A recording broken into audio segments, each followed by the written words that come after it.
la verdad que sí, hay una coincidencia y sobre todo si tomamos como pulso de interés por analizar y que son las recientes disposiciones impulsadas precisamente y aprobadas por la Asamblea Legislativa, especialmente por el partido oficial, lo cual van a permitir que cualquier ciudadano, entre otras modificaciones o entre otras reformas, que haya sido detenido bajo el régimen de excepción, corra riesgos de ser ligado a una pandilla y ser condenado sin pruebas en juicios masivos. Por lo menos eso es lo que advierten algunos abogados y defensores de derechos humanos. Ahora, ¿cuál es el análisis que tienen ustedes pro en esta materia? Recuerden que también antes de aprobarse la reforma fue invitada la presidenta de la Sala de lo Penal, que también expresó ciertas o advirtió de ciertos elementos que a su manera preocupan con esta reforma. A ver, Tania, para ponernos en contexto te doy la iniciativa para abrir el debate y sobre todo para colocar sobre la mesa los puntos neurálgicos por los cuales se ha convertido esta reforma en un punto polémico hoy en día. Bueno, primero quizás aclarar que esto se trata de crimen organizado. Estamos hablando de un procesamiento especial, transitorio para las estructuras terroristas, es decir, para las maras y las pandillas.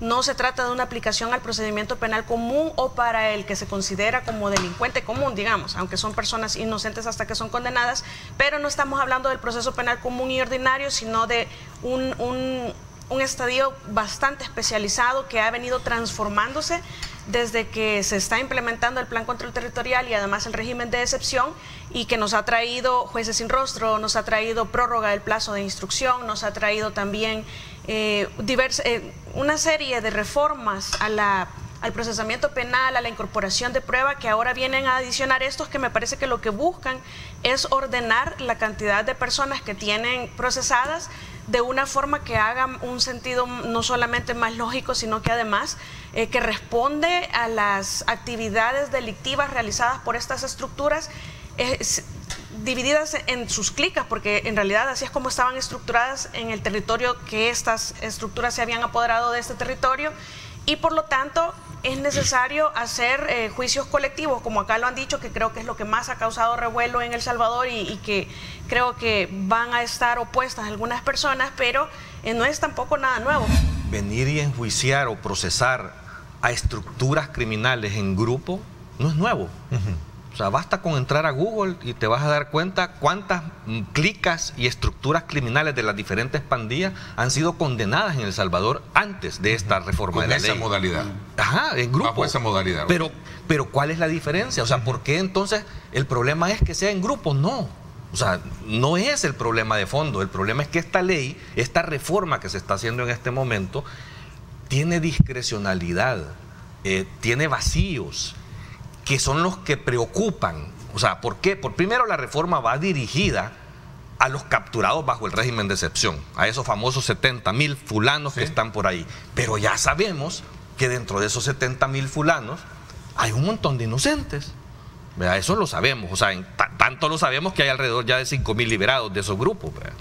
Entonces, la preocupación no es cómo van a procesar o no procesar a los maleros de verdad. O sea, eso a mí no me interesa y ojalá los cuelguen si quieren. Yo no tengo ningún problema con eso. A mí me preocupan las cantidades grandes de inocentes que están detenidos bajo ese volado y que al final de cuentas complica más, porque ahora lo que están haciendo con la reforma es como facilitándole el trabajo a la Fiscalía ante su incapacidad de investigación. Lo que sucedió a estas reformas que hizo la Asamblea Legislativa son en el marco de una respuesta en la estrategia del Plan Control Territorial y del régimen de excepción. O sea, son unas normas complementarias a lo que el régimen de excepción está dando, porque el régimen de excepción te generó circunstancias excepcionales, además. Esas circunstancias excepcionales tener más de 70,000 personas detenidas. Entonces, con la normativa que estaba en tiempos, digamos que no había régimen de excepción, hay una imposibilidad de las instituciones, de la Fiscalía General de la República, la misma policía, que es la que realiza la investigación, de poder procesar a estas personas, de poder recabar la información. Y recordemos que el régimen de excepción y toda la estrategia que se está implementando ahorita es atacar el grupo terrorista como tal, maras o pandillas, ¿verdad? Entonces no es una procesabilidad solo de las personas individuales. O sea, no es Juan, no es Pedro, como miembro de la pandilla, nada más porque sí, sino que es porque es parte de ese grupo terrorista. Es ahí donde el reto es probarlo. Ese es el reto. O sea, a la fiscalía le están dando las herramientas, pero el reto es cómo puedo yo plantear que de esas personas sean 900, porque pueden haber chicas de 900, pueden haber de 100. Hasta 900. Es correcto. Entonces, ¿cómo yo pruebo que efectivamente a esas personas que estoy metiendo en esa acusación de verdad forman parte de eso? Entonces, la herramienta se la das, pero el reto enorme lo tiene la fiscalía y las autoridades de probar eso. Ahora, hay circunstancias que te facilitan. Por ejemplo, los que están tatuados, vos ya comenzás a ver, este tiene tatuaje y digamos comenzás a agruparlo en alguna circunstancia.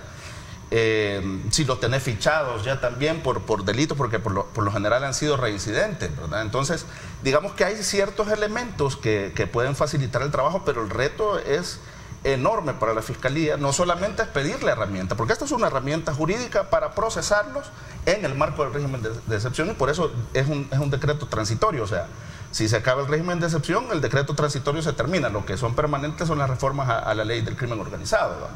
Entonces, está solicitando las herramientas y la Asamblea te las da. El reto queda en las autoridades y también en los jueces. Ante esta realidad, estamos claros que hay inocentes. Hay policías que lo han dicho, el mismo movimiento de policías ha dicho que les pedían cuota, ¿verdad?, diaria para darle bonos. Entonces, hacían redadas. Eso es violación absoluta de los derechos humanos. Entonces, toda esa gente inocente está ahí. Lo ha aceptado el mismo ministro y han liberado casi 5.000.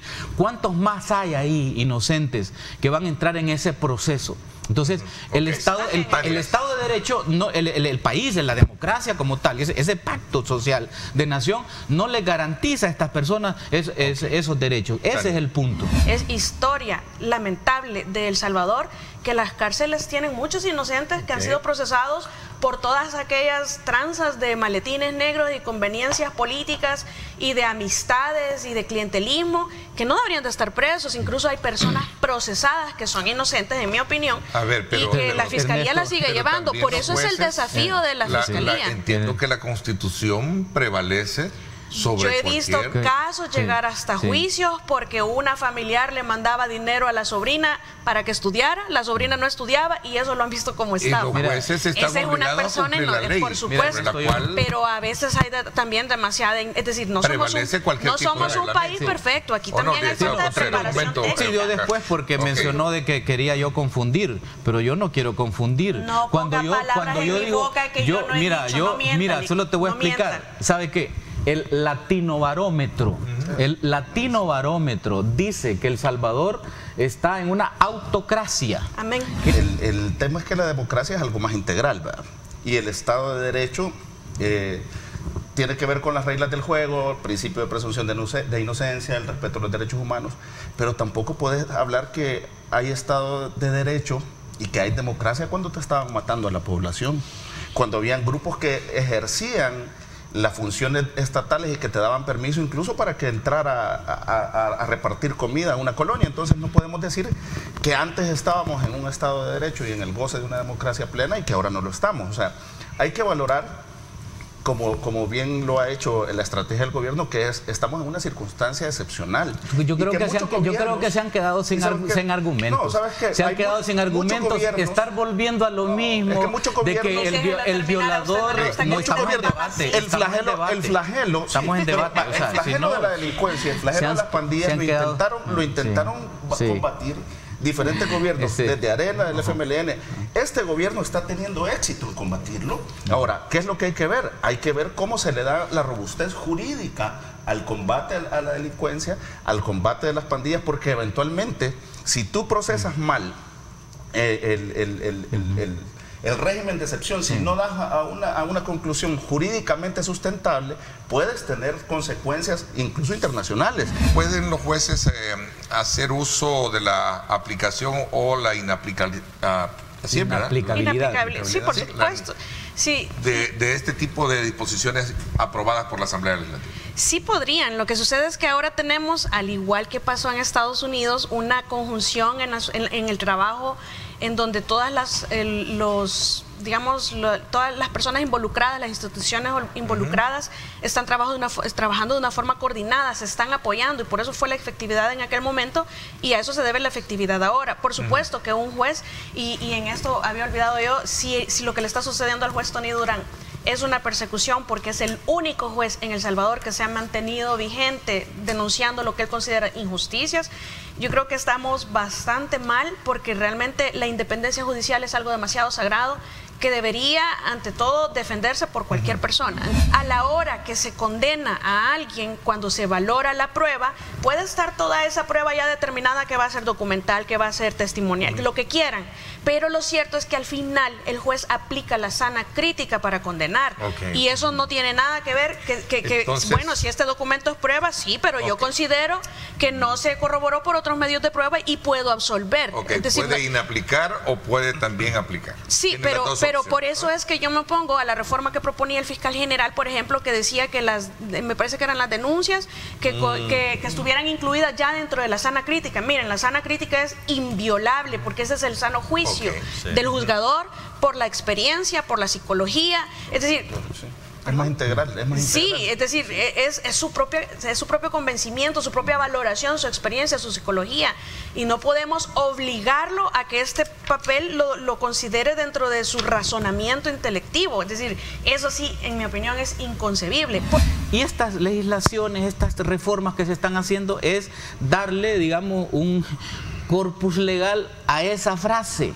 O sea, esa frase, lo que está pasando, entiéndanlo, es un cambio donde el autoritarismo, ¿verdad?, está presente. Fíjense ustedes, fíjense en el momento en que cuando se da el golpe judicial, llega la nueva sala, etcétera, se eliminan a todos los jueces de 60 años y se cambia la plantilla. Entre propietarios y suplentes son más de 200, ¿verdad?, de jueces que se cambian. Todos esos jueces están plegados, digamos, al oficialismo, por llamarlo así. Uy, qué y entonces, sí, claro, y mira tú, ni un juez, si tú buscas esa lectura de lo que pasa, como jueces han sido propuestos. Si tú, mira un reporte que hubo de una ONG que estudia la justicia, hizo un estudio de cada uno de los currículum de los nuevos jueces, y algunos no tenían cero experiencia, ni siquiera jurídica, tenían cero experiencia en la litis, acababan de salir. Hay un alto porcentaje ahí de jueces que no tienen ni siquiera, digamos, experiencia profesional, y fueron metidos. Ahí hay que hacer un estudio. Entonces, cuando tú me dices los jueces, mira, aquí ha habido una cooptación del sistema judicial, porque es un poder del Estado que tendría que ser independiente. Pero si dejamos ahora esto de esa manera, yo creo que estamos en un momento bien grave, digamos, de la democracia del país, donde se está ya perdiendo lo último, que sería en este caso el Poder Judicial, que es el garante de los derechos y la garantía de los ciudadanos. ¿Por qué no crearon un marco legal que sea una vía expresa para que aquel que de verdad es inocente de estos 70,000 capturados puedan salir rápido? ¿Por qué no crear un marco legal para eso? Usted está diciendo, han creado el marco legal para lograr condenar. Exacto. Pero puede ser un siguiente paso. Por eso, exacto, el siguiente paso, el paso simultáneo debería haber sido el primero, sí, porque los inocentes son los que no tienen que pagar. Lo que sucede es que está en el trayecto del proceso, entonces es bastante complicado, pero quiero hacer dos acotaciones para que tengamos siempre para ir cerrando el tema, para cerrar el tema. Esto tiene que ver mucho también con la atención del periodista, ¿no? Exacto. Primero, no perdamos de vista que estas reformas y que estas disposiciones transitorias se tratan única y específicamente del tratamiento procesal penal de terroristas. No es el proceso penal común de todas las personas procesadas. Eso como primer lugar. Y en segundo lugar, con lo de los jueces nuevos, no puedo dar fe de que todos son corruptos o que todos son oficialistas, ni tampoco lo contrario. Lo cierto es que tienen un mandato constitucional que esperamos todos los ciudadanos y especialmente, bueno, todos los litigantes y especialmente como ciudadanos, que respeten sus obligaciones constitucionales. Pero yo voy al punto que nosotros tenemos una formación jurídica en términos procesales penales bastante garantista, en extremo garantista, pensaríamos muchos.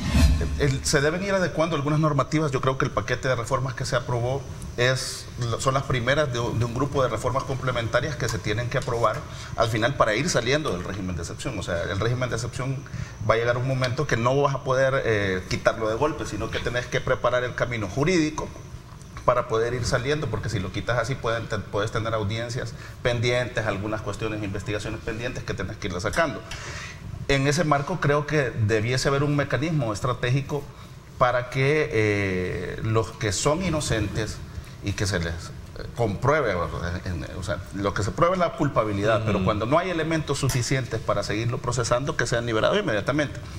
En el caso del periodista, yo creo que aparte del polvo que pudo haber levantado la situación, que también es una situación delicada, pues es la libertad de una persona que estuvo detenido y que también se siente un poco afligido, pues como cualquiera que lo mande a llamar el juez y le pregunte, pero es parte de las atribuciones que tiene la Fiscalía General de la República pedir la revisión de las medidas, que es lo que se hizo.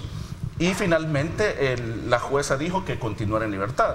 ¿Qué es lo que te da el parámetro de eso? Que el sistema, aunque lo estén atacando y aunque quizás no tiene la celeridad que debería, está funcionando, porque el periodista sigue gozando de su libertad y qué bien que si fuera con todos los demás que son inocentes. Entonces yo creo que hay que ver de manera integral, hay que ver cómo los jueces están aplicando la norma, cómo los jueces están viendo esta cuestión de como nosotros como abogados a nivel nacional nos han formado garantistas. O sea, siempre al abogado te dice, mira, siempre tenés que ser garante de derechos y es parte de tu juramento. Con el tema de este periodista Víctor Barahona, yo creo que es un caso típico de ejemplo del por qué muchos elevamos la voz. Este es una persona que es muy conocido por mucha gente, inclusive en la zona norte del Gran San Salvador, tiene programas de entrevistas y es un periodista conocido. Que nunca ha tenido vínculos con pandillas, que fue capturado y pasó 11 meses preso por el régimen de excepción siendo inocente, sin vínculos con pandillas, torturado, de acuerdo a sus declaraciones. O sea, contó cosas horribles de lo que han vivido allá adentro. Esta gente es inocente. Entonces, ese es el mejor ejemplo, creo yo, de por qué hay que hacer las correcciones de cuando uno señala esos vacíos de ley que permiten esas discrecionalidades, que no permiten que esta gente, o sea, ¿por qué en lugar? Porque puede cometer errores el Estado en el momento de una captura, pero ¿por qué no crear los marcos suficientes para demostrar que esta persona no tiene nada que ver y salga rápido? No, tuvo que pasar 11 meses. Y así hay gente todavía adentro que tiene más de un año de estar ahí. Entonces, ese es el tema. ¿Por qué no resolvemos eso? Vean, mientras siguen procesando a los delincuentes. ¿Por qué? Porque al final, qué bueno que por fin el Estado y el gobierno haya hecho algo con firmeza en contra del crimen organizado, en contra de estos terroristas, y que nos permita tener un clima de seguridad que podemos discutirlo más adelante. Yo tengo mis reservas y mis observaciones en la forma que se ha obtenido, pero en este momento hay un resultado, que es un resultado positivo de cara a la población. Hay que corregir las cosas malas que han llevado a que inocentes sean dañados como tal, ¿verdad? Pero lo que ya está hecho y no lo vamos a regresar, pero creo que sí hay formas de evitar que sigan dañando gente. Entonces, este caso es un caso típico. ¿Cuál es la postura que tienen ustedes con relación a esta situación, a lo que está sucediendo entre los médicos y las autoridades? Y esta solicitud de una reunión y el reinstalo de médicos suspendidos. A ver, vamos a ver. Fíjate que yo creo que como consejo tal vez al gobierno, por experiencias vividas, o sea, yo en el pasado, o sea, y nadie creo que no lo sabe, mi vinculación que tuve con el Partido Arena en la época de sus gobiernos, trabajando, pues yo nunca fui funcionario al respecto, pero sí recuerdo muy bien la época cuando al presidente Calderón, si mal no recuerdo. A las marchas blancas, a Paquito. No, pero fue con Francisco Flores, sí. De una gran crisis con el sector salud. 2003. Y muchas de esas cosas al final terminan reventando de esa manera. por la prepotencia a veces de funcionarios, ¿verdad? Y no necesariamente de la máxima expresión del Estado, sino que el funcionario que le toca de alguna manera estar administrando ese tipo de problemas actúa con prepotencia y genera este tipo de conatos que al final se le salen de las manos. Vea, la experiencia ha demostrado eso, que al final de cuentas terminan aceptando y terminan siendo doblegados cuando tienen la mayor parte de la razón el gremio médico como tal. En este caso creo que están cometiendo el mismo error, vea, porque todo explota cuando aquellos internos en la época de la lamentable tragedia del Estadio Cuscatlán hacen unos comentarios en redes sociales, vea, y que creo que no fue proporcional la respuesta del funcionario titular del Ministerio de Salud hacia lo que a una falta que habían cometido estos médicos. Ahí comienza todo, porque el segundo paso fue cuando otro grupo de 12 médicos que ya no estaban dando consulta hacen un reclamo también pidiendo el reinstalo de sus compañeros, que eran 3, creo, si mal no recuerdo. Y la respuesta fue destituirlos. Y se le suman otro grupo y destituyen a 47.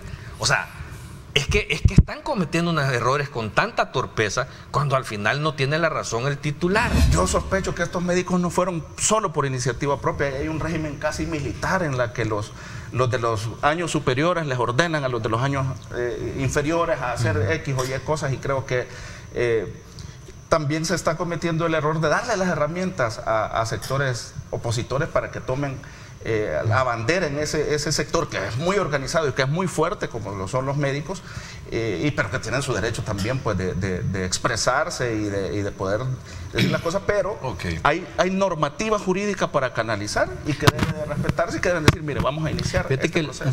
Digamos, el hecho que ha pasado de los médicos, independientemente de la parte esta muy propia del hecho mismo, de que cuando protestan, estos que despidieron lo hacen afuera de su horario de trabajo, etcétera, mucho detalle, pero hay que verlo aquí, digamos, en el marco más amplio de la gobernanza. Es bastante aplaudible digamos, lo que está intentando hacer el ministro Castro. Lo más inteligente y lo más sano es llegar a una solución pacífica de este asunto, que no vulnere derechos de nadie, especialmente de los médicos. Y yo voy a retomar las palabras del médico Rafael Aguirre, que es me parece que es del Cimetriz, el doctor Rafael Aguirre, que yo le he seguido su trayectoria y me ha parecido siempre alguien bastante objetivo en sus acotaciones. Y él levanta la voz y dice, no podemos pasar de ser los héroes de capa blanca a ser lo que ahora están queriendo hacer de nosotros, que somos los malos de la película. Me parece que él utilizó la palabra villanos. Yo a él retomo, porque le tengo mucho respeto, ya que le he seguido su trayectoria, y creo que es justo lo que están pidiendo los médicos.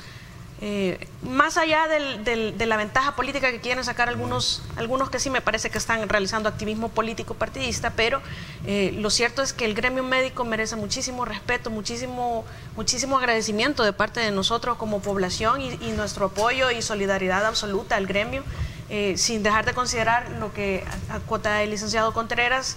Es cierto, el abandono de labores, todas estas faltas que pueden ser sancionadas, pero a través de un debido proceso, en donde sean escuchados y en donde sea determinado que realmente hubo una falta, no un procedimiento express en donde de pronto solo aparecen sancionados casi inmediatamente después de dar declaraciones públicas. Entonces, creo que lo más sano y lo más inteligente es llegar a una solución pacífica de esta situación. Por el bien de todos. Por el bien de todos. Sí.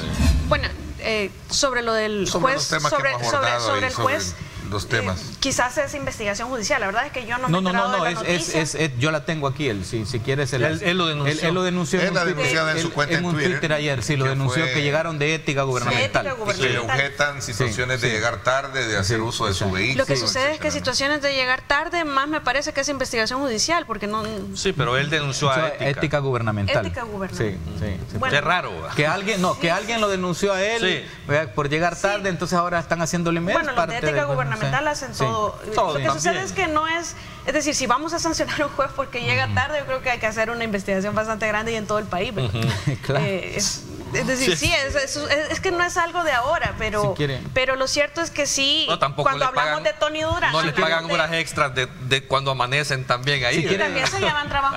Solo un Pero cuando segundito, se lo hablamos- leo, dice licenciada, he recibido en el Tribunal de Sentencias Zacatecoluca la visita del Tribunal de Ética Gubernamental por aviso en mi contra en el que me atribuyen llegadas tardes, retiros tempranos y uso indebido de mi vehículo.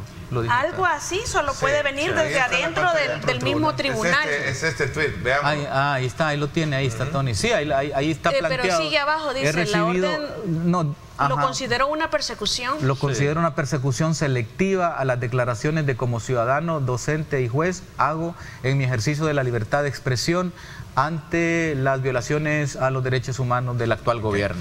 Yo creo que vaya, Sí, ese es el problema. este juez, Sí. cuando nosotros hablamos de los gremios de abogados o de los jueces, yo creo que es el único que ha tenido el valor de mantenerse en medios haciendo denuncias de lo que él considera injusto.